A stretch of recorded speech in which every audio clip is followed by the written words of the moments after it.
Mesdames, Messieurs, bonjour. Au nom de mon équipe, 13 personnes à la direction de la Société Générale et 16 personnes en région. Une partie est présente effectivement, parce que c'était un vrai plaisir pour nous d'être là aujourd'hui. Je voudrais vous dire à quel point nous sommes honorés et fiers de recevoir ce trophée aujourd'hui au titre des actions que nous conduisons depuis 4 ans bientôt maintenant pour accompagner la transformation de la banque de détail en France du groupe Société Générale. Donc un très grand merci à l'ESSEC, aux membres du jury qui ont investi du temps dans notre dossier et pour cette récompense. Je vais être brève en essayant, en complément de ce film qu'on a voulu court et dynamique, mais qui, on l'espère, a posé les éléments de contexte, vous donner dans un propos synthétique une vision de notre transformation et de la manière dont nous l'accompagnons. Le contexte, en 2015, Société Générale est confrontée à des enjeux majeurs liés à l'évolution des comportements de nos clients. Globalement, je pense que chacune et chacun d'entre vous dans cette salle a envie de se dire « ma banque, ça doit être où je veux, quand je veux, comme je veux ». Et donc, nous avions à cœur de répondre aux attentes nouvelles de nos clients et de pouvoir nous positionner dans une conquête permanente auprès de nos prospects. Nous avions aussi une vraie nécessité de gagner en efficacité opérationnelle, notamment en digitalisant nos processus clés.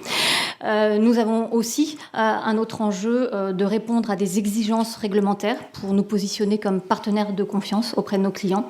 Et enfin, des objectifs forts auprès de l'ensemble de nos collaboratrices et collaborateurs pour répondre à leur employabilité et à leur montée en compétences. Et pour ce faire, le groupe Société Générale a donc lancé, avec une ambition extrêmement forte et un engagement à la hauteur des projets qui ont été initiés, un programme d'une transformation qu'on peut qualifier historique, avec 140 projets qui ont commencé à se déployer donc depuis 2016 et dont la trajectoire s'achève pour l'essentiel en 2020. Ces projets comportent évidemment des développements informatiques, touchent à nos organisations, nos process, à notre RH et concernent les 20 000 collaborateurs qui sont sur le terrain, qu'ils soient en front, middle ou back-office, manager ou collaborateurs. Ces projets sont portés par les 12 directions métiers de la Business Unit. Par conséquent, c'est posé comme une évidence la nécessité, et on en remercie à ce titre les dirigeants qui nous ont fait confiance, une entité, un département qui puisse structurer la cohérence et donner du sens à l'ensemble de ces projets pour que on n'ait pas des collaborateurs qui, au bout du bout, subissent une pluie de projets et qui perdent un peu le sens de leur quotidien.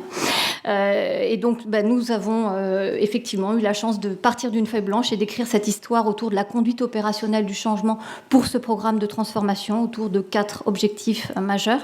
En l'occurrence, créer un centre d'expertise de conduite du changement pour les équipes projets, pouvoir assurer donc le sens et la cohérence pour les collaborateurs, pouvoir également piloter les déploiements en tenant compte de la capacité d'absorption de notre réseau et enfin mesurer l'appropriation pour garantir un ancrage dans la durée. 2 facteurs clés de succès à notre action, notre positionnement transversal et puis je dirais ce qui est vraiment constitutif de notre ADN, c'est-à-dire la nécessité pour nous d'inscrire les projets de transformation au cœur du business, au cœur de l'activité commerciale et surtout ne jamais en donner une vision clivante. Voilà pour le pourquoi. Sur le comment, donc nous avons créé ce centre d'expertise autour d'une méthodologie et d'un certain nombre de dispositifs, créant notamment 2 postes clés dans chacune de nos 8 régions. Et donc nous avons d'une certaine manière posé des relais très privilégiés dans chacune de nos directions régionales. Nous nous sommes appuyés aussi sur des accompagnateurs locaux, un peu plus d'une centaine sur l'ensemble de la France, pour répondre à cette ambition d'une transformation ancrée au cœur de l'activité commerciale. Nous avons également créé une instance dédiée dans notre gouvernance qui implique les décideurs de la banque de détail et qui nous permet d'une part de piloter les déploiements et de pouvoir ordonnancer ces 140 projets et également de veiller à l'adéquation entre nos dispositifs de conduite du changement et l'intensité que porte chacun des projets en termes d'impact pour les collaborateurs. Nous avons, en termes de moyens, utilisé un certain nombre de moyens digitaux, si je puis dire. Je ne vais pas les citer parce que ce serait une liste à l'après-vert, mais par exemple, nous utilisons SpeechMe, Beyond, Klaxoon. Nous avons également mis en place une solution de pilotage industriel des déploiements avec One2Team. Nous utilisons nos réseaux sociaux internes. Nous fonctionnons nous-mêmes en mode agile, en mode Scrumban, aidés en cela, et pas que, sur l'ensemble de nos actions par le cabinet Columbus. Alors, pour quel résultat, allez-vous me dire, parce qu'au bout du bout, l'essentiel se trouve quand même dans ce que l'on atteint, dans ce que vont vivre en termes d'expérience bancaire nos clients, nos prospects et nos collaborateurs. Eh bien, aujourd'hui, on a un centre de compétences conduite du changement qui a permis de réellement instiller et diffuser, et on le pense vraiment avec beaucoup de conviction, pérenniser une culture de conduite du changement dans notre banque de détail, en impliquant nos décideurs. Nous avons également, par nos relais régionaux, diffusé cette compétence dans notre réseau. Et aujourd'hui, notre trajectoire de déploiement est globalement tenue et nous sommes confiantes pour vous dire qu'elle sera tenue jusqu'à son horizon, en l'occurrence fin 2020. Les prochaines étapes, c'est continuer à mesurer l'appropriation et lancer l'ensemble des actions d'ancrage qui nous permettront d'être sûrs que tous les changements que nous avons poussés sont bien mis en œuvre. Et évidemment, le trophée d'aujourd'hui va nous donner une énergie supplémentaire et je dirais, c'est la marque d'un coup de pouce qui vient très à propos. Donc, merci infiniment au nom de mon équipe. Merci de votre attention.